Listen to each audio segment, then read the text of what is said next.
తాళాలు వేసిన ఇల్లే టార్గెట్గా దొంగతనాలకు పాల్పడుతున్న ఓ పాత నేరస్తుని పోలీసులు అరెస్ట్ చేశారు. గత కొంతకాలంగా నారాయణపేట జిల్లాలోని పలు ప్రాంతాల్లో దొంగతనాలకు పాల్పడుతున్న చాపలి భాస్కర్ను పోలీసులు అరెస్ట్ చేశారు.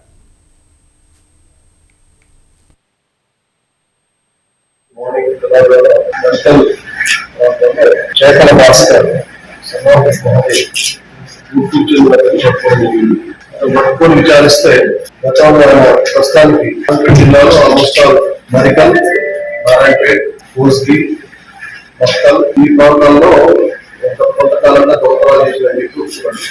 మన జిల్లాలో ఆల్మోస్ట్ ఆల్ 13 కేసులు రైట్ ఒప్పుకున్నారు. 90 lakhs 40,000 వర్క్ చేశారు. తర్వాత కేజీ 40 grams 8+ సిల్వర్ రికవరీ చేయడం జరిగింది. మార్నింగ్ భాస్కర్ చెప్పడం జరిగింది.